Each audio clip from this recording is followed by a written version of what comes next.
Marwadi university మంచి భవిష్యత్తు కోసం తెలుగు విద్యార్థులు ఇష్టపడే యూనివర్సిటీ. కాల్ 9059052378 9059052379.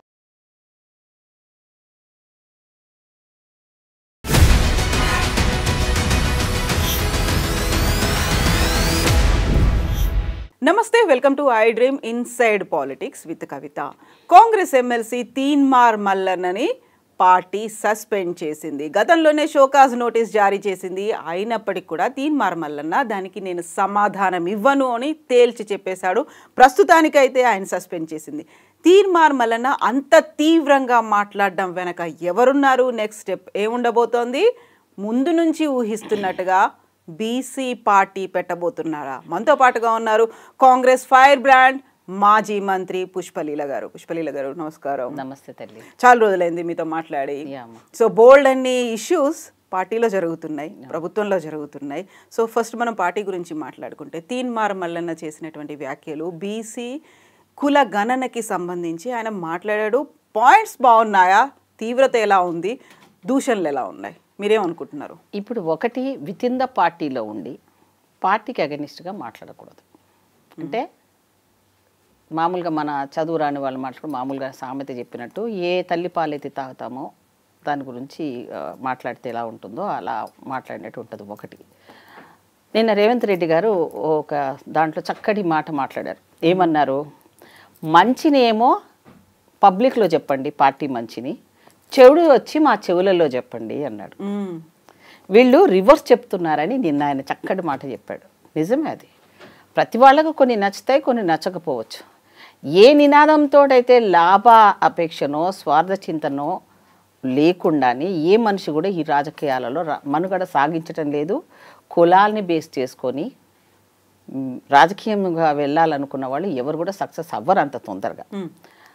జనాభా లెవెల్లో మనకు పాపులేషన్ మేము ఇంతున్నాము, మా ఓట్లు ఎన్ని, మాకు సీట్లు అన్నీ కావాలి అనుకునే నినాదం బాగుంది వినడానికి.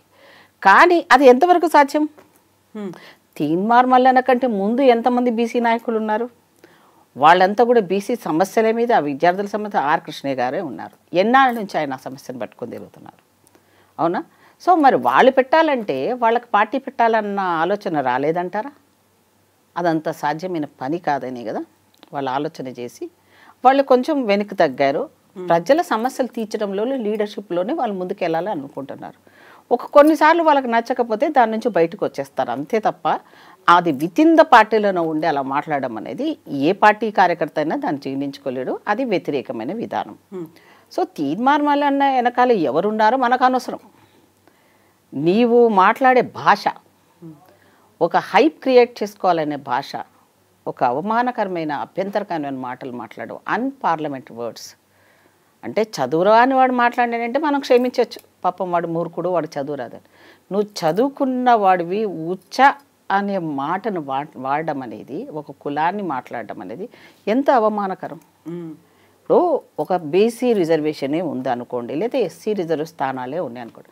ఒక ఎస్సీలు వేస్తారా ఓట్లు? ఓసీలు వేస్తారు, రెడ్డిలు వేస్తారు, అప్పర్ కాస్టులు వేస్తారు, బీసీలు వేస్తారు. అందరు వేస్తేనే కదా గెలుపు అనేది సాధ్యము.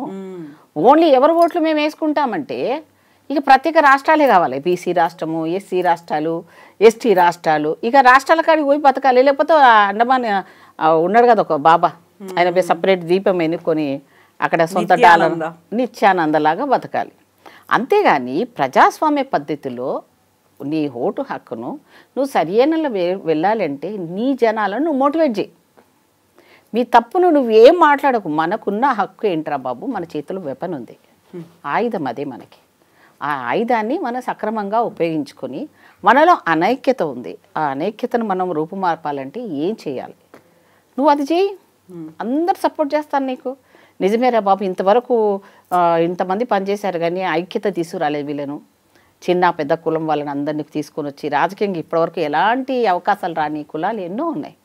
మరి వాళ్ళందరికీ కూడా నువ్వు ఒక దారి చూపించిన వాడు అవుతావు కదా, దాని మీద ఫైట్ చేయి. ఇంతవరకు ఇండిపెండెన్స్ వచ్చి 75 సంవత్సరాలు అవుతుంది.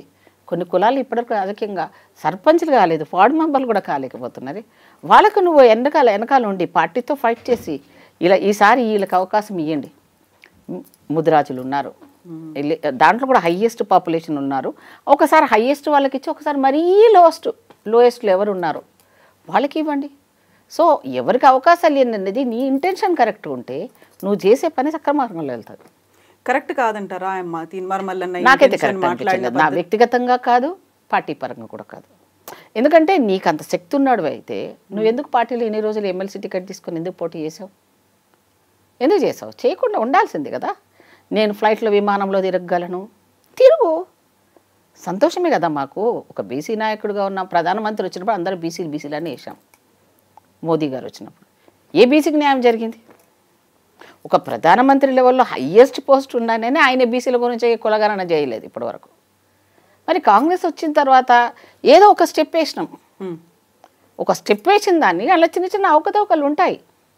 దాన్ని నువ్వు పార్టీ యాంగిల్ తీసుకొని వెళ్ళి విత్ ఇన్ ద పార్టీ లోపల ఇది కాదు అని చర్చించుకొని వాళ్ళకు నువ్వు న్యాయం చేసి వాళ్ళ రిప్రజెంటేషన్ తీసుకుపోయి ముఖ్యమంత్రి గారి దృష్టికి వెళ్ళడమో, ప్రభుత్వం దృష్టికి తీసుకెళ్ళడమో, లేకపోతే పార్టీ దృష్టికి తీసుకువెళ్ళడం వెళ్తే అప్పుడు నీకు ఎంత మంచి లీడర్షిప్ పెరుగుతుంది.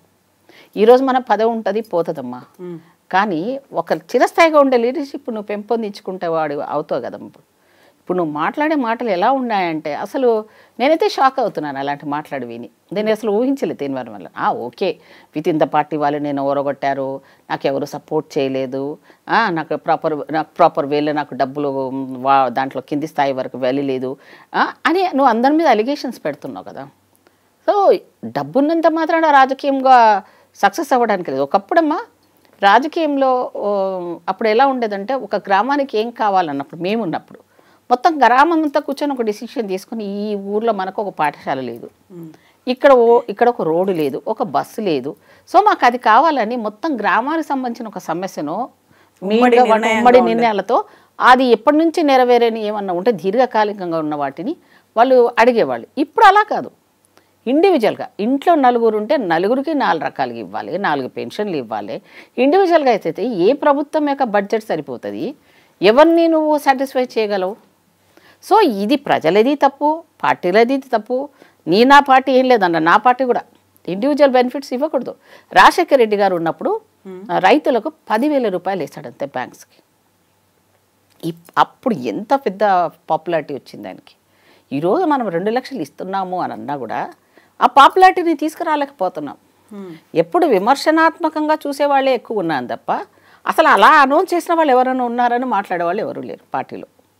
లేకపోవడానికి కారణం ఏంటంటే ఒక పక్కన మనం కూలిపోయిన వ్యవస్థను పునర్నిర్మించడానికి ప్రయత్నం చేస్తున్న వ్యవస్థలో మీరందరూ సపోర్ట్ చేయాలి, కానీ తలా ఒకరు వచ్చి మన మీద రాళ్ళు వేస్తూ ఉంటే ఎక్కడి నుంచి లీడర్షిప్లు ఎదుగుతాయి చెప్పమ్మా? ఇప్పుడు తీన్మార్ మల్లన్న లేవనెత్తినటువంటి అంశాలు ఉన్నాయి. కులగణన తర్వాత వాళ్ళ నెంబర్ తగ్గిపోవడంతో పాటుగా వాళ్ళకి కేటాయించినటువంటి బడ్జెట్ని ఇతర కులాలకి ఇస్తున్నారు, అందులో అగ్రకులాలు కూడా ఉన్నాయి అనేది.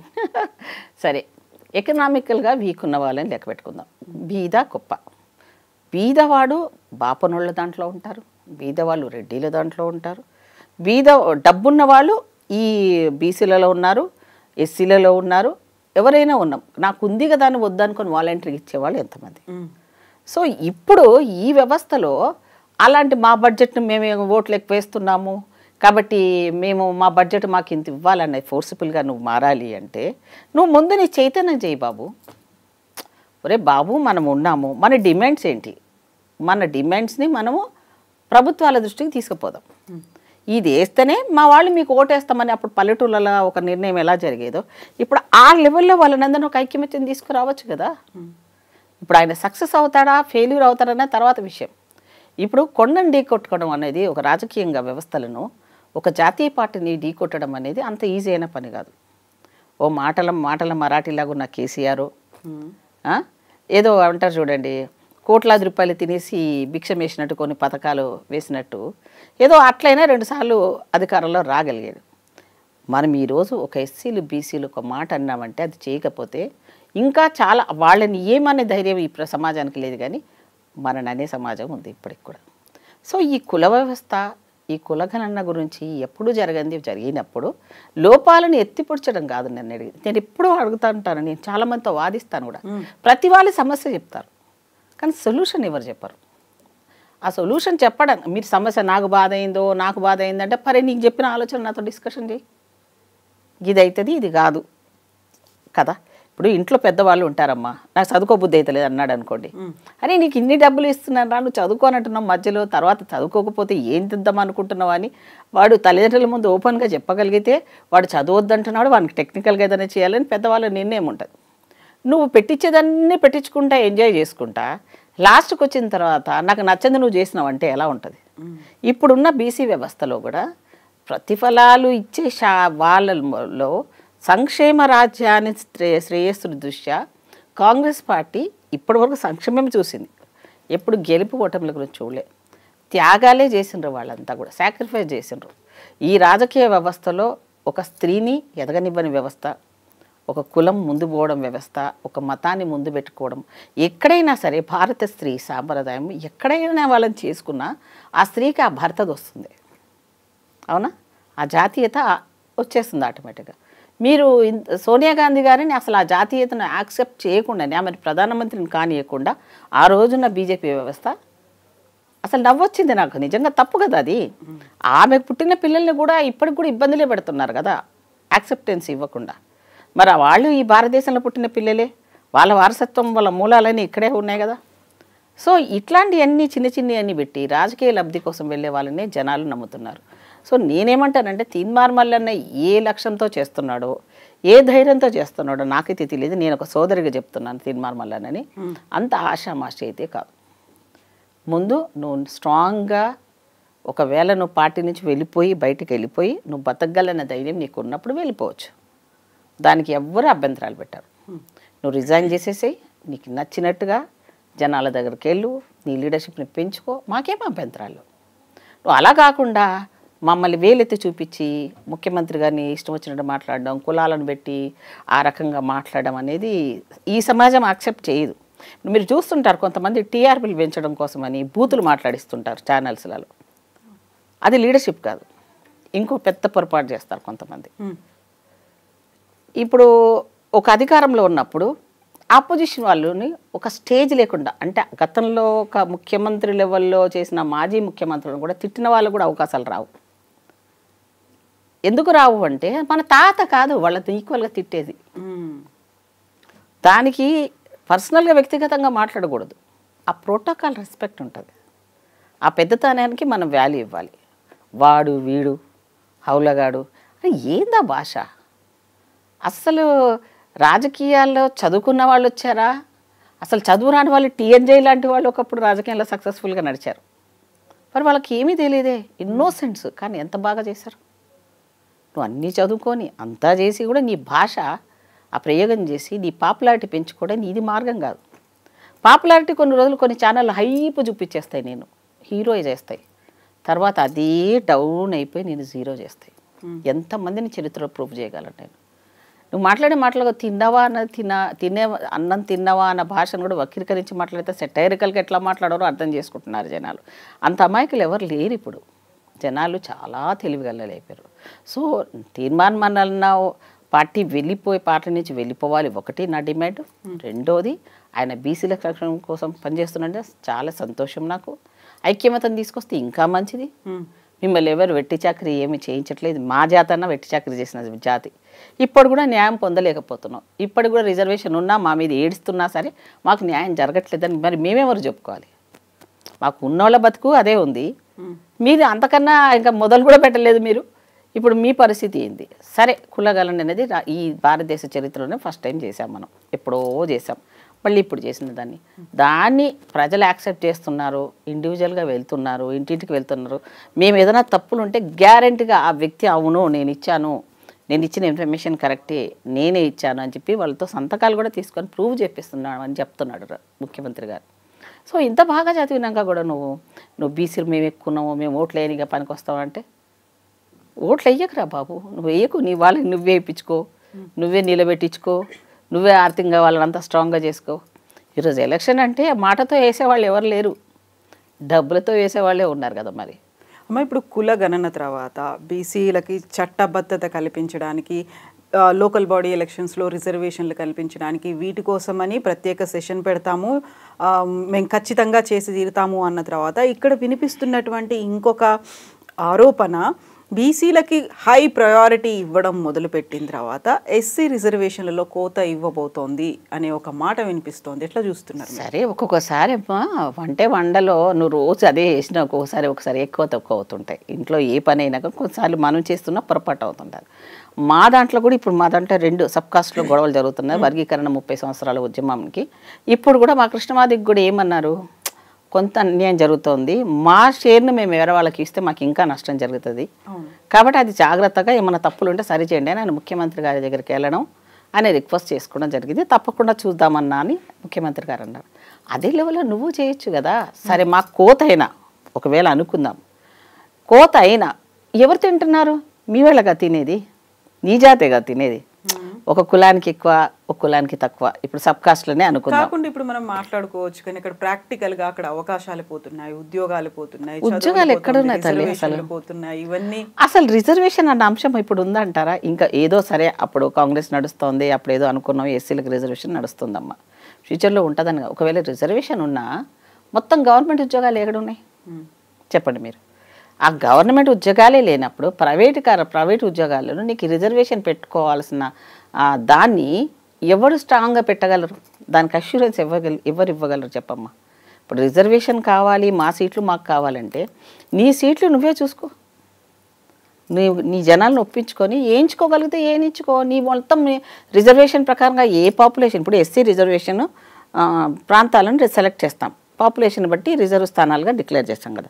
సరే, గవర్నమెంట్లో చేయట్లేదు, నీకు తెలుసుగా ఎక్కడ ఎవరి పాపులేషన్ ఎంత ఉంది, ఏ కులానికి ఎక్కువ ఉంది బీసీలలో, వాళ్ళ నుంచి ఒక లీడర్లను నిలబెట్టి స్పాన్సర్ చేయండి. మీరు స్పాన్సర్ చేసి మీ వాళ్ళని మీరే నిలబెట్టుకోండి. రేపొద్దున గవర్నమెంట్ని ఛాలెంజ్గా వెళ్ళగలే లెవెల్లో మారండి. అదొక చైతన్యం కదా మనకి. అబ్బా, వీళ్ళకి కూడా అనుకున్నంత నిలబెట్టారు రా బాబు, వీళ్ళే హెల్ప్ చేసుకున్నారు, డబ్బు తీసుకోకుండా నిస్వార్థంగా. అరే ఇంకా ఎప్పుడురా మనకు వచ్చేది అది ఐక్యంగా పెంచి వాళ్ళతో ఆ సీట్ల మీద వాళ్ళని కూర్చోబెట్టి బీసీలు, ఒకవేళ ఏ పార్టీ ఇవ్వలేదు అనుకుందాం, నీ చేతిలో ఉంది కదా. నీ వాళ్ళని నువ్వు ఇంత స్ట్రెంత్ ఉన్నవాళ్ళు, ఫైనాన్షియల్గా స్ట్రాంగ్ ఉన్న వాళ్ళని నువ్వు సపోర్ట్ చేసుకుని వాళ్ళని నిలబెట్టచ్చు కదా. ఎవరైనా పెడతారా అలా? అంత తొందరగా ఇస్తారా? అంత ఈజీ కాదమ్మా నా మాట. సరే, సక్సెస్ అయితే ఆప్షన్ చాలా తక్కువ ఉంది సక్సెస్కి, కానీ మైనస్కి చాలా ఉంది. వ్యక్తిగతంగా డ్యామేజ్లు జరిగినా నీకు నష్టం జరుగుతుండొచ్చు, కానీ వాళ్ళకి నష్టం జరగకుండా చూడాల్సిన బాధ్యత నీ మీద కూడా ఉంటుంది కదా. ఇక్కడే ఇంకొక అంశం కూడా వెలుగులోకి వస్తోంది. ఇప్పుడు తీన్మార్ మల్లన్న కులగణనకి సంబంధించి అందులో అవకతవకలు జరిగాయి, నెంబర్ ఎందుకు తక్కువ వచ్చింది, ఇన్ని మాట్లాడిన తర్వాత ఒక వాయిస్ బలంగా వినిపించిన తర్వాత సడన్గా టీపీసీసీ చీఫ్ ఈసారి బరాబర్ బీసీఏ సీఎం అవుతాడు, కాంగ్రెస్ పార్టీ చేసి తీరుతుంది అని ఈ మాట రావడం తీన్మార్ మల్లన్న డిమాండ్ తర్వాత వచ్చిందంటే అది ఆయన సక్సెస్ అనేది వినిపిస్తోంది. అంత లేదమ్మా, అబ్బాబా వీళ్ళు అప్పుడప్పుడే ఎస్టాబ్లిష్ అయిపోయి వీళ్ళు డిమాండ్ పెడితే ఇక్కడ భయపడే వాళ్ళు ఎవరు లేరు. అంత సీన్ ఎవ్వరు అనుకోవడానికి లేదు. కృష్ణమాదిగ 30 ఏళ్ళను చేస్తేనే ఎవరు మనం లెక్క పెట్టలేదు. అంత భయపెట్టించే వ్యవస్థలో ఉన్న ఉద్యమాలు, తిండి లేక ఉద్యమాలు చేసి అరెస్టులు అయితే కూడా ఆ ఉద్యమానికి ఇంతవరకు కూడా సరి అయిన ప్రాముఖ్యత రాలేదు. సరే, కాంగ్రెస్ పార్టీలో న్యాయం అప్పుడు ఏబీసీ నివారణ కనుక రాహుల్ గాంధీ గారు ఒప్పుకున్నారు అన్న ప్రకారంగా అప్పుడున్న 2 రాష్ట్రాల్లో ఉన్న సమైక్యలో కూడా నేనే బిల్లు పాస్ చేశాను. ఆ తర్వాత ఇప్పుడు దానికి ఒక లెవెల్లో వచ్చింది. దాంట్లో కూడా కొన్ని లొసుకులు ఉన్నాయని చెప్తున్నప్పుడు కృష్ణమాదిగ గారు కన్విన్స్ చేశారు. ఇప్పుడు వీళ్ళు అనుకున్న దానికి ఎవరిని నమ్ముకొని వీళ్ళు వెళ్ళాలి? నాకు ఒక గ్యారంటీ చెప్పు. ఈయన మనం చేసిన దాన్ని మన ఈయన లీడర్షిప్ కొని నమ్ముకొని పోతానంటే ఈయన ఒక్కడిగా సింగిల్గా ఫైట్ చేయగలడా చెప్పమనండి? ఏ పార్టీ అలయన్స్ లేకుండా, ఎవరికి తొత్తులుగా మారకుండా నువ్వు చేయగల ధైర్యం నీకు ఉందా? ఆయనే ఒక కొత్త పార్టీ పెడతాడు అని అదే అంటున్నా. అంత పెట్టగలిగే శక్తి ఉంటే సంతోషపడతాము అంటున్నా నేను. మనం ఎప్పుడు కూడా మనకున్న ప్రజాస్వామ్యంలో ఒక బ్యూటీ ఏంటిదంటే ఎన్ని పార్టీలైనా పుట్టొచ్చు, దానికి కంట్రోలింగ్ లేదు. అమెరికాలో అలాగా 2 పార్టీలు ఉండాలో, లేదా చైనా లాగా ఒక పార్టీ ఉండాలని ఉన్నా కూడా ఎక్కువ పార్టీలు వస్తే ఏదానికి ఒక దాని కింద వెళ్ళిపోవాల్సిందే వాళ్ళు. అట్లాంటి సిస్టమ్ లేదు మనకి. కాబట్టి దాన్ని ఎన్నైనా రోజుకో పార్టీ పెట్టుకో, నేను ఎవడొద్దన్నాడు. కానీ నువ్వు అమ్ముడు పోయే లెవెల్లో అమ్ముడు పోకుండా నేను నమ్ముకున్న వాళ్ళని నువ్వు అన్యాయం చేయకుండా ఉన్నన్ని రోజులు నువ్వు సక్సెస్ఫుల్లే. నువ్వు 100 మార్కులు తెచ్చుకోని అవసరం లేదు, 35 మార్క్స్ తెచ్చుకున్న జనాల్లో నీకు ఇది ఉంటుంది. కాంశీరామ్ గారి సిద్ధాంతం ఏంటంటే ఫస్ట్ పోటీ చేయి, తర్వాత ఓడిపో అన్నాడు, 3వ సారి పోటీ చేయమన్నాడు, ఫస్ట్ గెలవమని ఎప్పుడు చెప్పలేదు ఆయన. ఎప్పుడైతే పోటీలో మనం వెళ్తామో లొసుగులు తెలుస్తాయి, కష్టాలు తెలుస్తాయి. ఒకవేళ ఓడిపోతామని తెలిసిన కంటెస్ట్ చేసావనుకో, ఓడిపోయిన అనుభవంతో గెలవాలి ఎలా అన్నదానికి మైండ్ మెచ్యూర్ వస్తుంది. ఎప్పుడైనా సక్సెస్ అయిన వాళ్ళు ఒకసారి సడన్గా కింద పడితే జీరో అయిపోతారు వాళ్ళు. అదే పాస్ అయ్యి ఫెయిల్ అయ్యి డక్కా ముక్కలు తిన్న వాళ్ళు టాప్ లెవెల్కి వెళ్ళిపోతారు. ఎందుకంటే వాళ్ళకి ఆ సమర్థత ఉంటుంది, ఆ ఈక్వల్గా తీసుకునే మెంటాలిటీ ఉంటుంది. సో ఎప్పుడే కానీ ఓటమి ఉండాలి. ఓటమి ఉంటేనే మన తప్పులు మనకు తెలుస్తుంటాయి. మనం ఎలా నెగులుతున్నామో అవతల వాళ్ళు మరి విమర్శన చేస్తుంటాడు, సద్వినియోగం చేసుకోవాలి ఆ విమర్శల్ని కూడా. అంతేగాని వాటిని విని నాకు నేను చేయట్లేదు అని అంటే నేను ఎవడు నమ్మడుగా. సో ఈ ప్రజాస్వామ్యాన్ని ఇప్పటికే కూలిపోయింది, ఈ 10 ఏళ్లలో పోయింది. మోదీ వల్లే ఇంకా నాశనం అయిపోయింది దేశము. ఇప్పుడున్న మన గ్రాఫ్, నిన్న ఎవరేం మాట్లాడినా నేనైతే రేణుకా చౌదరి గారు, నేను ముందు నుంచి ఆమెకు అభిమానిని. ఎందుకు అంటే ఉన్న మాట మొహం మీదే మాట్లాడేస్తుంది నాలాగే సూటిగా. అనుకోకుండా మా ఇద్దరు మైండ్, మీరు ఇండివిజువల్గా ఏ క్వశ్చన్ ఆన్సర్ సేమ్ వస్తాయి మా ఇద్దరికి. అలా నేను ఆమె ఫాలో చేసినా కూడా అంటే మైండ్ సెట్లు ఒక్కోసారి మ్యాచ్ అవుతాయి అంటారు కదా. నిన్న అందరూ ఇక్కడ రాష్ట్రంలో చాలా బాగున్నాయి, అంత బాగా చేస్తున్నప్పటికీ ఆవిడ చాలా బాగా మాట్లాడింది. మనం ఎక్కడికి వెళ్ళిపోతున్నాం? ముందు మనం గ్లోబల్తో ఫైట్ చేయాలి. ప్రపంచం ఎక్కడో పోతుంది. ఈరోజు మన రూపాయి రేటు కింద పడిపోతుంది. దాన్ని పట్టించుకున్న అవసరం లేదా మనకి? ఈరోజు బీజేపీ ఇంత మాట్లాడుతూ ఉంది. మనం హయ్యెస్ట్ మనం పే చేస్తున్నాం, ట్యాక్స్ పే చేస్తున్నాము. ఇప్పటివరకు బీజేపీ ప్రభుత్వం వచ్చి 3 సార్లు వస్తుంది. ఇప్పటివరకు ఇక్కడ ఉన్న కేంద్ర మంత్రులు చేసిన వాళ్ళు ఎన్ని కోట్ల రూపాయలు మనకి ఇచ్చారు? దాని మీద ఫైట్ ఉండాలి. అలాగే ఈరోజు ప్రపంచంలో మనం చైనా, అమెరికా ఇలాంటి దేశాలతో మనం పోటీపడి మన రూపాయిని క్షీణిస్తున్న దానికి కారణాలు వెతుకొని ఇంపోర్ట్ ఎక్స్పోర్ట్స్, మనం ఇంకా ఇంపోర్ట్ను తగ్గించుకోవాలి, ఎక్స్పోర్ట్ చేసే స్టేజ్కి మనం వెళ్ళగలగాలి. సో అది వెళ్ళకుండా మనం కాన్సన్ట్రేట్ చేయకుండా ఇప్పుడున్న ఈ భారతదేశ చరిత్రలో ఉన్న హయ్యెస్ట్ చరిత్ర ఉన్న పార్టీ కాంగ్రెస్ పార్టీ. ఈరోజు దాన్ని కాపాడుకొని మళ్ళీ 100 సంవత్సరాల చరిత్ర తీసుకురావాలంటే మా కాంగ్రెస్ పార్టీలోని ఎంతోమంది స్వాతంత్రం తెచ్చినప్పుడు త్యాగాలు చేసిన వాళ్ళందరూ దీన్ని ముందు తీసుకెళ్ళాలి, ముందు తరాలకు అందించాలంటే ఈ మత పిచ్చి వాళ్ళని, ఈ కుల పిచ్చి వాళ్ళని వీళ్ళందరినీ పక్కన పెట్టి నిజమైన ఈ దేశానికి అసెట్ యూత్ వారిని ఒక స్కిల్ ఓరియంటెడ్గా దేశానికి పనికొచ్చే యోధులుగా ఈరోజు ప్రపంచ దేశాలను మన వైపు చూస్తుంటే మనం ఈ కులాల రొచ్చులో ఈ రొచ్చులో ఉండడం అనేది ఎంతవరకు కరెక్ట్? ఇప్పుడు తీన్మార్ మల్లన్న అంత స్ట్రాంగ్గా మాట్లాడడం, కౌంటర్లు వేయడం, అంత అగ్రెసివ్నెస్ వెనకాల దీంతో పాటుగా ఆయన సరికొత్త పార్టీ పెడుతున్నాడు అనేటువంటి ఊహాగానం, దీని వెనకాల బీజేపీ ఉంది అని వినిపిస్తుంది. బీజేపీ ఆయన వాడు ఇప్పుడు బీజేపీ యొక్క లక్ష్యం నేను చెప్తాను చూడమ్మా. బీజేపీ కులం ఎక్కడ అవసరంతో కులాన్ని లేపుతున్నారు వాళ్ళు, మతం ఎక్కడ కావాలో మతాన్ని చెప్తున్నారు. ఆర్ఎస్ఎస్ అనేది ఇంటర్నల్గా పనిచేస్తుంది ప్రతి నియోజకవర్గంలో, ప్రతి మండల్లో, ప్రతి వ్యక్తి నీ మధ్య ఉంటాడు. నీ ఇన్ఫర్మేషన్ అంటే నీ ఊర్లో ఎన్ని ఓట్లు ఉన్నాయి, అన్ని ఎంతమంది కులాలు ఉన్నారు, వాళ్ళు పక్కా అనమాట. 365 రోజులు ఆ ఫీల్డ్లో వర్క్ చేసేవాళ్ళు కార్యకర్తలు రెడీ అయిపోయారు ఇప్పుడు. సో ఒకప్పుడు కమ్యూనిస్ట్ వాళ్ళు చేసేవాళ్ళు అలా ఒక రొట్టె కట్టుకొని వాళ్ళు బయటికి వెళ్ళి ఉద్యమాలు చేసి, ఈరోజు చాలా ఉద్యమాలు వాళ్ళే నాంది అసలు నిజంగా చెప్పాలంటే, కొన్ని రైట్స్కి వాళ్ళే నాంది. కానీ ఈరోజు రాజకీయ వ్యవస్థలు వాళ్ళు ఓడిపోతున్నారు. ఓకే, ఇప్పుడు ఈ ధోరణిలో బీజేపీ లక్ష్యాన్ని టార్గెట్ ఏం చేసుకుందంటే రేపొద్దున జమిలీ ఎలక్షన్స్ అనౌన్స్ చేస్తూ ఉంటుంది. అప్పుడు పరిస్థితి ఏంది మనకి? నీ చేతిలో ఏమీ లేదు. వాళ్ళు ఏం చెప్తే సిస్టాన్ని మొత్తం వాళ్ళు ఇప్పటికే ఆక్యుపై చేసేసారు.